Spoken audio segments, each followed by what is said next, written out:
كم سنة بعد كم شهر يصير على الأقل. أيها السادة، المؤامرة ما زالت مستمرة تحاك ضدكم.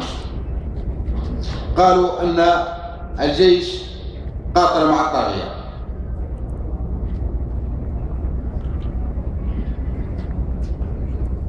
في حين أنكم تعلمون جميعا وأغلبكم من لم يلتحق بالجبهة كان يقدم المعلومات للثوار، ومنهم من كان متواجد داخل الكتائب وهرب الأسلحة للثوار، ومنهم من أبطل مفعول الصواريخ، ومنهم من عطل العربات. فكانت البصمات موجودة ونلاحظها في الجبهات عندما نتقدم أو عندما ندحر القوات الطاغية، نجد أن العربات معطلة وأن الصواريخ وخاصة الجراد كانت معظم الصواريخ ترمى بدون صمامات.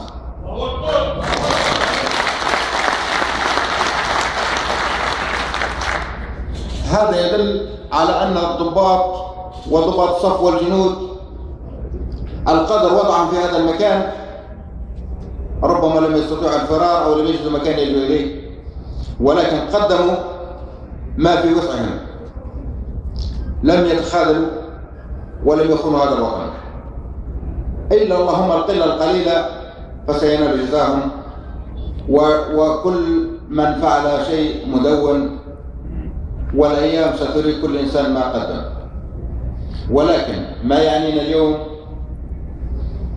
يجب أن نقف وقفة رجل واحد يد واحدة، أن نبتعد عن الأحقاد، نبتعد عن المنازعات على الكراسي. ليبيا أكبر من الجميع.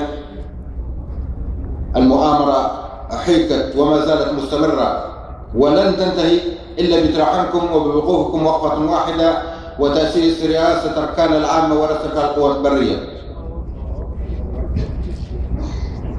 أيها السادة، قد نضطر نحن كضباط جميعا أن نتنادى لتأسيس رئاسة لرئاسة أركان عامة ورئاسة أركان قوات برية. قد تكون الرتب فيها بعيدة، قد تكون رئاسة مؤقتة شأنها شأن الحكومة الانتقالية. هذا إذا لم يتدخل المجلس خلال الأيام القادمة ويتولى مهمته، وهي تكليف رئيس الأركان، لأن جميعا نعلم أن هذه المهمة ليست مهمة وزير الدفاع، بل هي مهمة المجلس الانتقالي وعلى رأسه المستشار مصعب الجليل.